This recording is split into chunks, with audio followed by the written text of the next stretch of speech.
Bem-vindos mais uma vez ao Primeira Opinião. Hoje, dia 9 de julho de 2020. E hoje a gente comemora aí a Revolução Constitucionalista de 1932. Né? Mas, como sempre no Brasil, revolução na verdade não é revolução, é golpe. Em 1932, no dia 9 de julho, o que estava se querendo na verdade era um golpe contra o então presidente Getúlio Vargas. Muitos vão dizer, o ditador, militar também, tomou o poder. É, verdade. Mas Getúlio Vargas era nacionalista. Getúlio Vargas não queria entregar o Brasil para ser ninguém, para nenhum estrangeiro. E também Getúlio Vargas lançou as bases para a industrialização do Brasil. Né? Se não fosse Getúlio Vargas, nós ainda seríamos um grande fazendão. Estamos voltando a ser um grande fazendão, mas nunca teríamos deixado de ser um fazendão de café. Como sempre, eleição sem Lula ainda é fraude. Mas, em 2022, o presidente tem que ser o Requião. Descobrimos recentemente que o FBI esteve envolvido nas investigações da farsa a jato.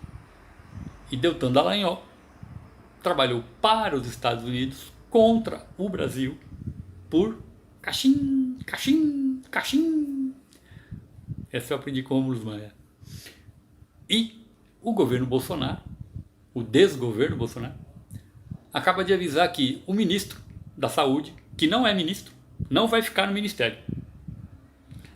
O Brasil hoje é o segundo colocado, o segundo país com mais casos de infecções, de pessoas infectadas e de pessoas mortas pelo Covid-19. E nós não temos ministro da saúde. Se fosse só da saúde, estava bom, né? A gente não tem ministro da educação, da economia, não tem nem presidente. Bom, o Brasil é o segundo colocado hoje, né? Infectados e mortos pela Covid-19. Mas como o brasileiro não gosta de ser vice-campeão, demora um pouquinho, mas logo nós vamos estar no lugar mais alto do pódio aí nessa questão também. Outra coisa, eu vi pouco tempo atrás um vídeo no YouTube, no canal de um português chamado Daniel Simões, onde ele conta que, na verdade, o Brasil não é um país. O Brasil é uma corporação com ações na Bolsa de Londres. Eu vou deixar esse vídeo aqui, que vocês vão poder assistir também. É um vídeo curto, não chega a 10 minutos de duração. E aí talvez vocês fiquem tão espantados quanto eu fiquei. Vamos lá pro vídeo. Olá amigos, bem-vindos ao Curtas do canal Daniel Simões, onde nós temos vindo a resumir as complexas pesquisas que temos vindo a divulgar no canal de YouTube e no blog através de artigos, pesquisas fundamentadas em instituições oficiais, nacionais e internacionais e documentos oficiais, muitos deles traduzidos exclusivamente para a língua portuguesa aqui no canal. Temos vindo a estudar como é que o BIS é o Centro de Poder Financeiro Mundial, o Banco Central dos Bancos Centrais, com sede na cidade da Basileia, Suíça, cujos tentáculos, os bancos centrais, estão infiltrados dentro das nações e o objetivo é a supremacia, conquistar a supremacia dos bancos centrais sobre a soberania das nações. Para entendermos melhor todo este processo, hoje vamos estudar a Maçónica República Federativa do Brasil, sendo uma corporação-Estado registrada na Comissão de Títulos e Câmbios SEC dos Estados Unidos. E sim, para muitos é uma surpresa, mas a República Federativa do Brasil é uma empresa, é um negócio registrado na SEC. E chama a atenção para o termo corporação. Corporação é um corpo em ação. O indivíduo é um produto, é uma commodity da Corporação-Estado República Federativa do Brasil. O cidadão, quando é registrado ao nascer, ele é uma corporação também. Ele é um corpo em ação dentro desta Corporação-Estado. Ele realiza contratos entre outros corpos em ação. Todos os indivíduos, os cidadãos, declaram-se corporações quando se registram e recebem um número de matrícula na certidão de nascimento. Esse número de matrícula é muito semelhante aos registros de terrenos, de imóveis, de carros, de motos. Tudo o que é registrado na República Federativa do Brasil recebe um número de matrícula semelhantemente ao ser humano. O ser humano é um corpo em ação, realizando contratos com outros corpos em ação. Vejam um casamento, por exemplo. É o contrato assinado entre dois corpos em ação. São estipulados alíneas, cláusulas, nesse acordo, nesse contrato entre os dois corpos em ação, e quando eles sentem que existe uma quebra dessas cláusulas contratuais, acontece o divórcio e termina o contrato entre a corporação. Isto no nível burocrático e institucional dentro da República Federativa do Brasil. O ser humano, o cidadão, nada mais é do que uma corporação dentro de uma corporação-Estado para realizar contratos e se movimentar dentro de todo o sistema legislativo a que se submeteu sem saber. Porque a maior parte dos seres humanos não tem noção de como é que eles são considerados perante a República Federativa do Brasil. Para nós entendermos isto um pouquinho mais profundamente, vamos lembrar que em março de 1994 começou o Plano Real, que acabou com o Cruzeiro, a moeda brasileira, e começou o Plano Real, que hoje vigora, que é a moeda real. O objetivo era a estabilização da economia brasileira.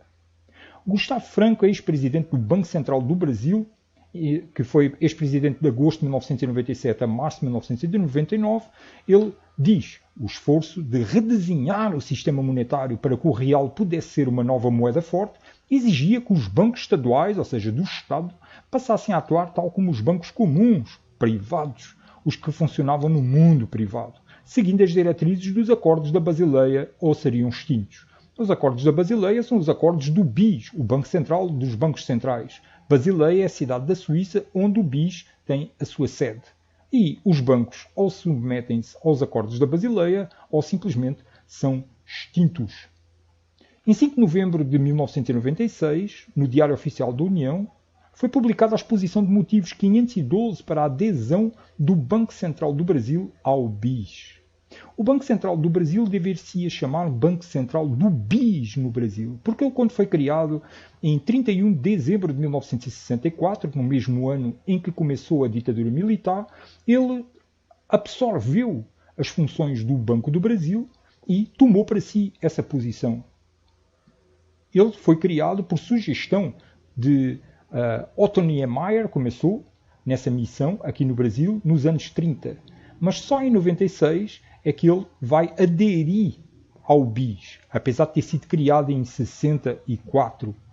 Porque as coisas têm que acontecer progressivamente, senão as pessoas tomam conhecimento do que está realmente a acontecer.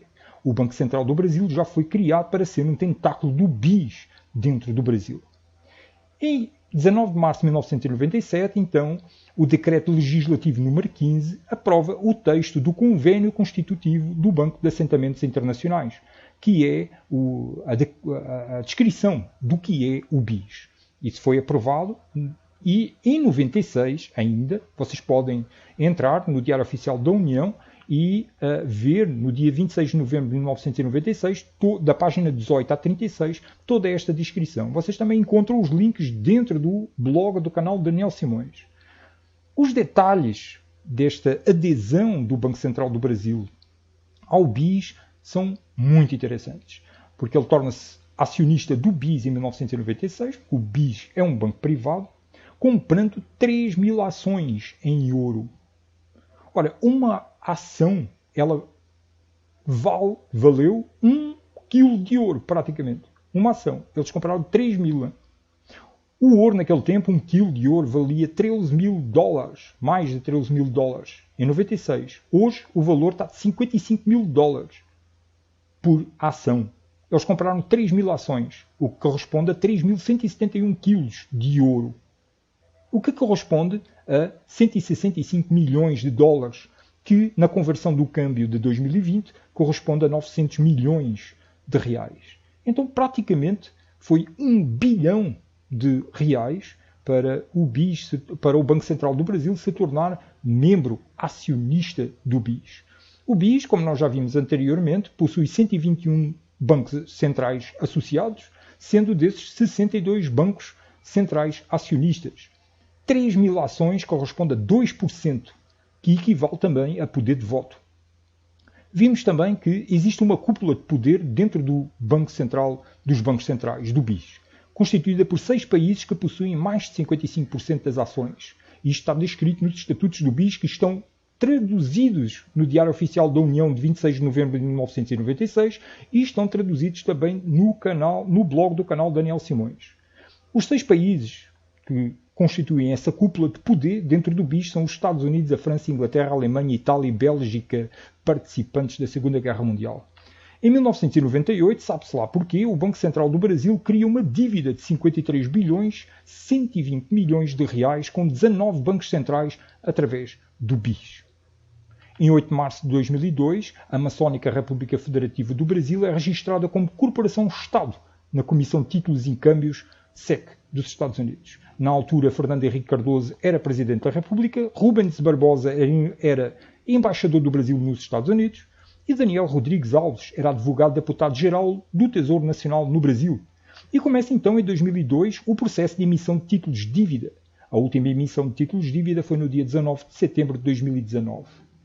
Podemos ver em estudos que nós estivemos a fazer, levantamentos no canal Daniel Simões, traduzidos em gráficos, que foram emitidos imensos títulos todos os anos. Os anos onde foram emitidos mais títulos de dívida foi entre 2013 e 2007. Porém, em termos de valor, o maior ano foi 2005. É mais ou menos o mesmo intervalo.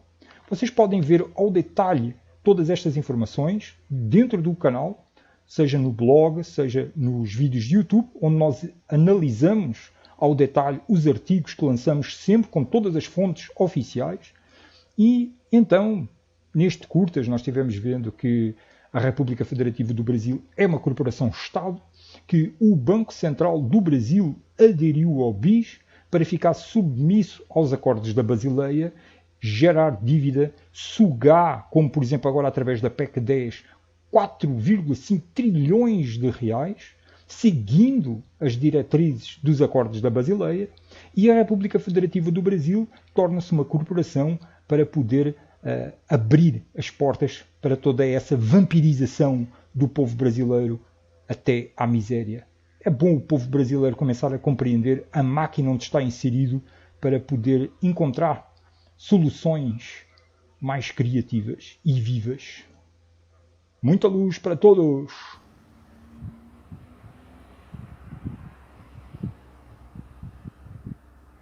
Então, esse aí que é o vídeo. É por isso que o Brasil nunca vai para frente. Porque é uma empresa. E qual é o objetivo principal de uma empresa? Lucro. E se você quer ter lucro, você tem que cortar o quê? Gastos. Não é? Gastos. A empresa sempre vai ver gastos e não investimentos. Educação é um gasto, saúde é um gasto, salário para o trabalhador é um gasto. Então, isso aqui nunca vai para frente. Porque não é e nunca foi e talvez nunca venha a ser um país. É uma empresa, uma corporação e como tal só visa o lucro dos seus acionistas que estão lá na Bolsa de Londres. Vê aí o que o Daniel Simões falou.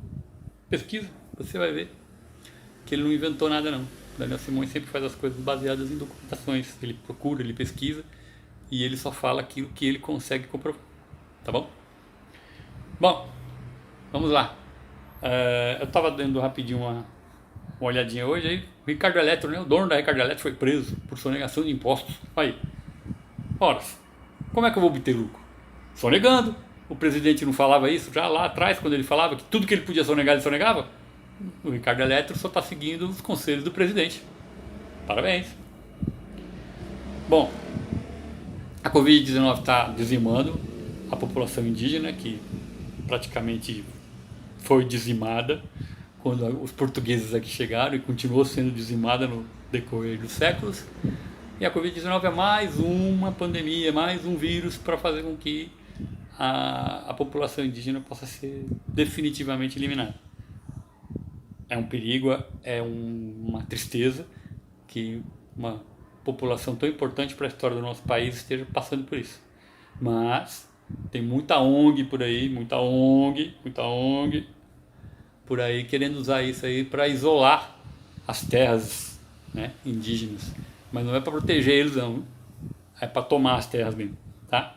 Essa questão aí de que estrangeiro vai poder comprar terras, grandes extensões de terra no Brasil, isso vai ser o quê? Nós, brasileiros, teremos muitas áreas, extensas áreas de terra, em que nós não poderemos entrar, porque é propriedade privada, de estrangeiro.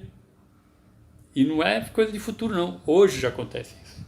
Em muitos lugares do Brasil, principalmente na selva amazônica, no Cerrado, que brasileiro não pode entrar, porque é propriedade privada de estrangeiros. Vejam vocês. É o que o Daniel Simões falou lá, que ele mostrou no vídeo. Isso aqui não é um país, é uma empresa. Para encerrar por hoje, aquelas máximas de sempre. Liberdade mesmo que tardia. Chega de conciliação, é passada a hora da Revolução Brasileira. Yankees, go home. Valeu.